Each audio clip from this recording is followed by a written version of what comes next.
ሰላም ዲናችሁ በየላችሁበት ሁሉ ነገር ሰላም ነው።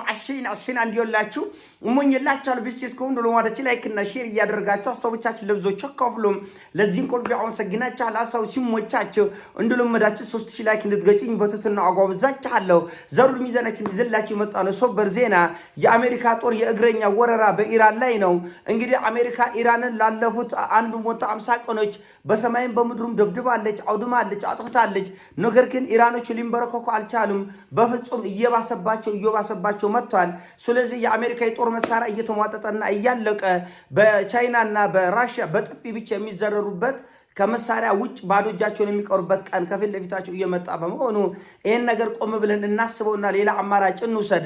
ኢራንን ለማንበርከክ ምን እናድርግ የሚል ምርጫ ውስጥ ሲገቡ የጭንቀት ምርጫ፣ ማምለጫ የሌለው ምርጫ፣ እግረኛ ጦር ወደ ኢራን በማሰማራት ዩራኒየሙን እንዝረፍ የሚል አቋም ላይ ተደርሷል። ይሄ ቅድመ ነገራችን ላይ ቀድሞ ገና ከዋናው ጦርነት በፊት አሜሪካና ኢራን ወደ ግጭት ከመግባታቸው በፊት የመጀመሪያም እቅድ ውስጥ ነበረ ኢራንን በእግረኛ ጦር መውረር፣ በኮማንዶዎች እና በአየር ወለዶችና በእግረኛ የታጀበ ወረራ ማድረግና ዩራኒየሙን መዝረፍ የሚለው 10 ዓመት 20 ዓመት ሙሉ እቅድ ውስጥ የነበረ ነው።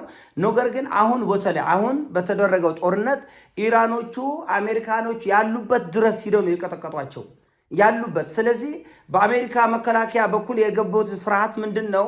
እነዚህ ሰዎች በኩዌት፣ በባህሬን፣ በሳውዲ አረቢያ፣ በኤሚሬት ያለንበት ድረስ ተከታትለው ያደሩበት ሆቴል ድረስ ጦር ሰፈርንቶ ያሉበት ሆቴል ጭምር መረጃው ለኢራን ደርሶ ወግራቸዋለች፣ ጠፍጥፋለች፣ ቀጥቅጣለች። ስለዚህ እነዚህ ያለንበትን መረጃ አግኝተው የቀጠቀጡን ያሉበት ብንሄድ ደግሞ ይኮታተፈናል፣ ዱቄት ነው የሚያደርጉንና ይቅርብን የሚል ውሳኔ ከፔንታጎን ከአሜሪካ መከላከያ መስሪያ ቤት ወጥቶ ነበር። ያለንበት ድረስ በጣም የሚገርመው ሌላውን ተውትና እጅግ በጣም ሚስጥራዊ የሚባለው የሲአይኤ አንደርግራውንድ ውስጥ ያሉ የደህንነት ቢሮዎች ሁሉ ተቀጥቅጠዋል በኢራን ሚሳኤል። ይሄ የኔ ዘገባ አይደለም፣ ይሄ የዎል ስትሪት ዘገባ ነው። ይሄ የኔ ዘገባ አይደለም፣ ኒውዮርክ ታይምስ ይዞት የወጣው መረጃ። ስለዚህ የሲአይኤ ግራውንዶች ቢሮዎች አንደርግራውንድ እጅግ በከፍተኛ ሚስጥር ያሉትን ጭምር ኢራን ደብድባለች፣ አፈራርሳለች።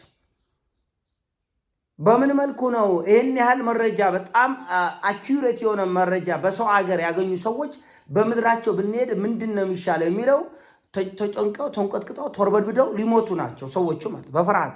ነገር ግን የጭንቅ ነው፣ ምንም ማድረግ አይቻልም። መሳሪያው አለቀ፣ ኢንተርሰፕተር ሚሳኤሉም አለቀ። የማጥቂያ ሚሳኤሎቻችን በከፍተኛ ሁኔታ እየተመናመኑ ነው።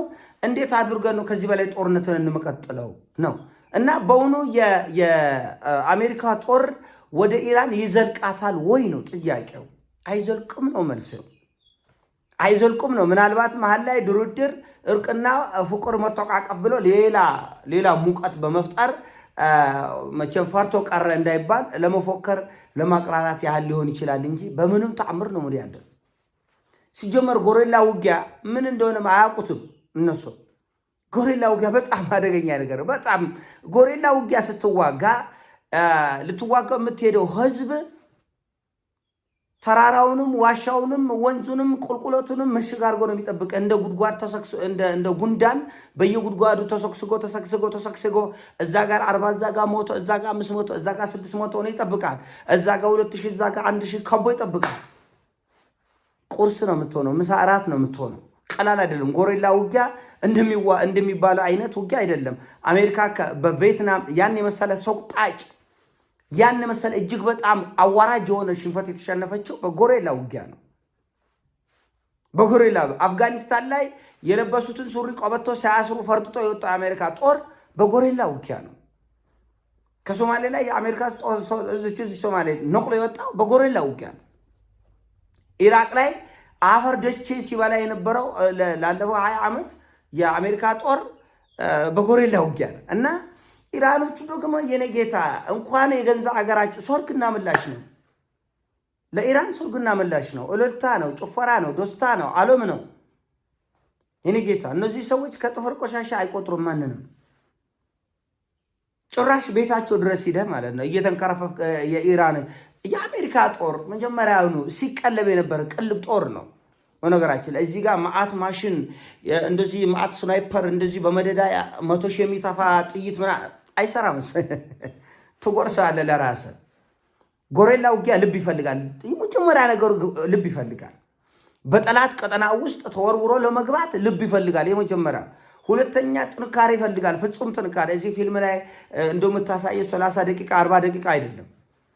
እኔ ጌታ 20 ቀን 40 ቀን 3 ወር 6 ወር ሊያንከራትቱ ይችላል ተራራዎቹ። ዝም ብሎ ገብተህ ድብ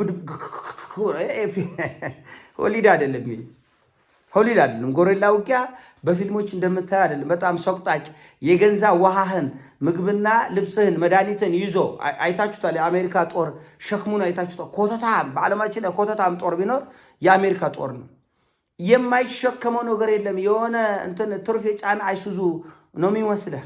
ኢትዮጵያ ውስጥ አሉ አንዳንድ አይሱዞች የሆነ መደበኛ ጭነት ይጭኑና ከዛ በኋላ ጀረኪና፣ ልብስ፣ ኮተት ምናምን ጭነው ሰማይ የሚደርስ ሸክም ያላቸው አይሱዙ ጭነቶች አሉ። እና የአሜሪካ ጦር እንደዛ ነው። ኮተቱ መዓት ነው። የራሱን ኮተት ተሸክሞ የኢራንን ተራራ ግማሽ ቀን አይወጣም። የኔ ጌታ ግማሽ ቀን 100% እርግጠኛ ነው ማጫወተችን ጭዌ እና ኢራን ኩዌት ድረስ ድሮኖቿን ልካ፣ ባህሬን ድረስ፣ ኤምሬት ድረስ፣ ሳውዲ አረቢያ ድረስ፣ እስራኤል ድረስ ልካ የአሜሪካ ጦር የተኛበት ድረስ ስትፈጠፍጠው ስትቆጠቅጠው ማዳን ያልቻሉ ሰዎች ሰተት ብሎ ኢራን እንደዚህ ዘንጡ ብሎ ሊመጡ አረ በስመ አብ። የጦርነት ድል እንደ ሆሊውድ፣ የምድር ፍቅር እንደ ቦሊውድ ቢሆን ኖሮማ ምን የመሰለ ዓለም የሆነ ኑሮ አንኖርም ነበር እንዴ?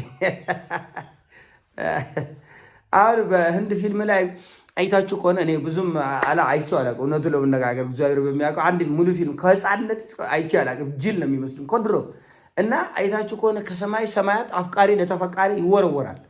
ህንድ ውስጥ እንዲህ ፎቅ ምናምን እንደዚህ ይቀልባል በደረቱ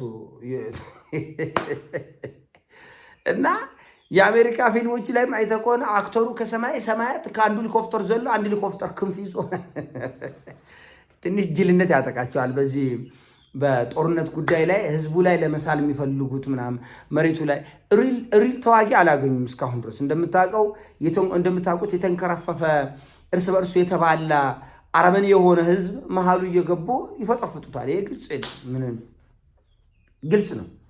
የሊቢያ ህዝብ እርስ በርሱ በመባላቱ ምክንያት፣ የአፍጋኒስታን ህዝብ እርስ በርሱ ያለው ጾም ምክንያት፣ የኢራቅ ህዝብ እርስ በርሱ ባለው ችግር ምክንያት ነው አገራቸው ፈረሱ እንጂ በእውነቱ የአሜሪካ ተዋጊዎች ፍጹም ተዋጊ ሆነው አይደሉም። አንድ ሁለተኛ፣ አሜሪካ ብቻዋን ተዋግታ አታውቅም። እንደ ጅብ መንጋ በአንድ ሆ ብለው መጥተው ስለሚያጠቁ እንግሊዝን የሚያክል ትልቅ አገር፣ ፈረንሳይን የሚያክል፣ ጀርመንን የሚያክል መላ አውሮፓ ለአንዲት አገር በመረባረባቸው ምክንያት ነው አገሮች በከፍተኛ ፍጥነት እንዲደቁ የተደረገው እንጂ አሜሪካ በዚህ 40 ዓመት ውስጥ ብቻዋን የተጋፈጠችው አገር የለም። ለምን አፍሪካ ውስጥ አይሆንም? ኑ እንሂድ፣ ፈርቻለሁ፣ እንዋጋ እና አንድ ተረት ነበር። ሰውየው በጣም ይመሽና የውጭ በር አልተዘጋም። አሁን ሚስቱን አንቺ እጅ የውጭ በር አልተዘጋም፣ ሌባ እንዳይገባ የዱቅዱቅ ጨለባ ሂጅ በር ዝጊ ይላታል። ከዛ ኧረ እኔ ፈርቻለሁ እኔ አልዘጋም ትላለች ሚስትዬ። ባልየው ምን ቢል ጥሩ ነው? ሂጅ ፈርተሽ አታስፈራሪኝ፣ እኔ አብረን ሄደን እንዝጋ አለ። እና የአሜሪካ ጉዳይ እንደዛ ነው። ፈርተሽ አታስፈራሪኝ፣ እኔ እንግሊዝ፣ እኔ ጀርመንዬ፣ ፈረንሳይዬ፣ ስፔንዬ፣ ፖርቱጋልዬ ኑልኝ ከአፍሪካ ሁሉ ተሰበስብ ነበር ተዋጊ። ሌላውን ተውና እና ድሪል ውጊያ ከራሽያ ጋር አዋጓቸው እስቲ አሜሪካኖችን። እውነተኛውን ውጊያ ከቻይና ጋር አዋጋቸው እስቲ አሜሪካውን። እውነተኛውን ውጊያ ከኢራን ጋር እስቲ አዋጓቸው። ዓለም ይታዘብ፣ ታሪክ ይጻፍ። ሰሜን ኮሪያ ጋር እስቲ አዋጓቸው። እውነተኛውን ውጊያ አያደርጉት። የበሰበሱ መሪዎች፣ አገራቸውን የካዱ ሆዳም ካድሬዎች፣ ባለስልጣናት፣ ባለጌ ባለስልጣናት አገራቸውን ጥቅም አሳልፈው የሚሸጡ ልክ እንደ ቬንዙዌላ ማለት ነው። ቬንዙዌላ የተራቀቀ ጦር መሳሪያ ተጠቅመን በዚህ በኩል አይችልም። የምን ጦር የተራቀቀ? ለምን እንደዛ ከሆነ አሜሪካ ከአፍጋኒስታን ለምን ፈርጥጣ ሮጠች? በጣም የተራቀቀ ጦር መሳሪያ ካለ ለምን ከኢራቅ ፈርጥጣ ሮጠች? የተራቀቀ ጦር መሳሪያ፣ የልብ ትርታ፣ የልብ ምት የሚለካ ማሽን አለን። የለም። እንደዛ ቢሆን ኑሮማ ይህን ሁሉ ገንዘብ ኢራን ላይ ባልፈጁ፣ ያን ማሽን ተጠቅመው ወዲያው በገቡ ነበር። አይሄም። የተራቀቀ ማሽን አለን። ቬንዙዌላ ላይ እንደዛ ነው ያሉት። የተራቀቀ ማሽን አለን ነው ያሉት። የልብ ትርታ ምንትን የሚል አፍዝዛ ድንግዝ ምናምን አይነት ነገር ማለት። ለምን ሰሜን ኮሪያ ላይ ያን አይጠቀሙታል?